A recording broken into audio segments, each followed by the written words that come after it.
அல்லாஹ்வுடையார்களே, ஜும்மாக்கள் வர்ற காலங்களில் நான் திருப்பி சொல்றேன், கொஞ்சம் ஏழியராக வாங்க. ஸ்டார்டிங்லேருந்து ஒரு டாப்பிக்ல உள்ள போவோம். அறிஞர்கள், வரக்கூடிய பேச்சாளர்கள் அல்லது மார்க் அறிஞர்கள் உங்களுக்கு நிறைய விஷயத்த கொண்டு வருவாங்க. ஸ்டார்டிங்லேருந்து ஒரு விஷயத்தை சொல்லிட்டே வருவாங்க. நீங்க ரொம்ப லேட்டா வந்தீங்கன்னா, நிர்பந்தத்தால் வந்தவர்களை தவிர, நிர்பந்தத்தால் வேலை சைட்ல இருப்பீங்க, முதலாளி விட மாட்டாங்க. சில பிரயாணத்தில் வந்திருக்கீங்க, உங்களுக்கு கண்டிஷன் கிடையாது, நிர்பந்தம் கிடையாது. மற்றவர்கள் தயவு செய்து மிம்பர்ல ஏறி இமாம் சலாம் சொல்வதற்கு முன்பாக நீங்கள் வந்தாக்கா உங்களுக்கான வருகைக்கான பதிவேடு அட்டண்டன்ஸ் இருக்கு. அட்டண்டன்ஸ் லிஸ்ட் இன்னைக்கு பதிவு செய்யப்படும். தெரியுமா உங்களுக்கு? ஃபஜ்ர்லயும் இருக்கு. ஒவ்வொரு ஃபஜ்ர்லயும் யார் ஆஜராகிறார்கள்? யாராவது சொல்லுங்க. ஒவ்வொரு ஃபஜ்ரும் யார் ஆஜராகும் தெரியுமா?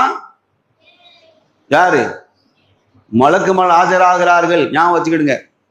ஒவ்வொரு ஃபஜ்ர்லயும் நடக்குது, இந்த சம்பவம் நடக்கு. சரியா? அட்டண்டன்ஸ் கரெக்டா அங்கேயும் போய் ரிப்போர்ட் போயிடும்.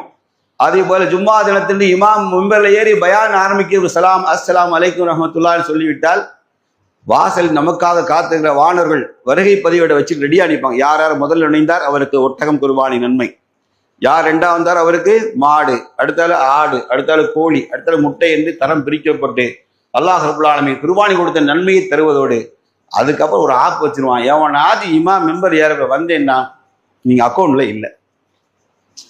நீங்க நினைப்பீங்க, என்னப்பா நான் சும்மா போனப்பா. சும்மா போன, நீ சும்மா போல, நீ சும்மா போயிட்டு வந்தீங்க, ஜும்மா போகவில்லை. தயவு செய்து இந்த ஹதீஸ் தெளிவான சகியான ஹதீஸ் தான்ப்பா. அதையும் நான் சொல்லியிருந்தேன். கதை கப்சாலாம் கிடையாது. அதனால அல்லாஹ்வுக்காக ஒரு நாலு நன்மை நினைச்சு வாரீங்களா, கொஞ்சம் அட்வான்ஸா வந்துருங்க. வந்து நன்மையை கட்டிட்டு போக. நீங்க நானும் தலைகள்னால இந்த நாட்டை நீங்க ஒட்டகம் குர்பானி கொடுக்க முடியாது. முதல்ல தடை செஞ்சுட்டாங்க, கொண்டு வரவே முடியாது. வந்தாலே பிடிச்சு போட்டுருவான். அல்லாஹ் ரப்புல் ஆலமீன் அவ்வளவு பொருளாதாரம் நம்மகிட்ட வாங்கிடுச்சு இல்லை, ஒன்றும் கிடையாது.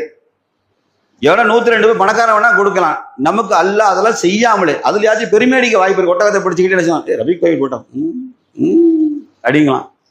இதெல்லாம் வேண்டாம். அழகா கண்ணை போட்டு நேரம் முதல்ல வந்து ஃபர்ஸ்ட் ரைட் சைட முன்னாடி ஜம்முன்னு உட்கார்ந்தாச்சுன்னா ஒட்டகம் குர்பானி கொடுத்த நன்மை. சுப்ஹானல்லாஹ், சுப்ஹானல்லாஹ். புரிஞ்சுக்க, நன்மையின் இடைத்தட்டை அடிச்சு தூக்கிடணும்.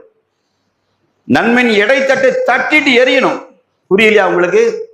உலகத்திற்காக அதிகம் ஆர்வம் காட்டக்கூடிய மக்களே, மறுமைக்காகவும் காட்டுங்கள். அல்லாஹ் ரப்புல் ஆலமீன் நம்ம அல்லாஹ்வுடைய தூர் கட்ட துவா நிறைவு செய்கிறேன். இறைவா, என்னை இம்மையின் பிள்ளைகளாக ஆக்கிவிடாது. மறுமைக்காக ஓடுகிற பிள்ளைகளும் உண்டு, இந்த உலக இம்மைக்காக ஓடுகிற பிள்ளைகளும் உண்டு. அல்லாஹ்வுடைய தூர துவா கேட்ட, இறைவா என்னை இம்மையின் பிள்ளைகளாக ஆக்கிவிடாதே என்று கேட்டார்கள். நீங்கள் அல்லாஹ்ட்ட அப்படி, இறைவா எங்களை இம்மையின் பிள்ளைகளாக ஆக்கிவிடாதே, மறுமைக்காக பாடுபடுகிற நன்மக்களாக அல்லாஹ் எங்களை ஆக்கியல்வாயாக. வாஹிர் தவான அல்ஹம்துலில்லாஹி ரப்பில் ஆலமீன். அஸ்ஸலாமு அலைக்கும் வரஹ்மத்துல்லாஹி வபரகாத்துஹு.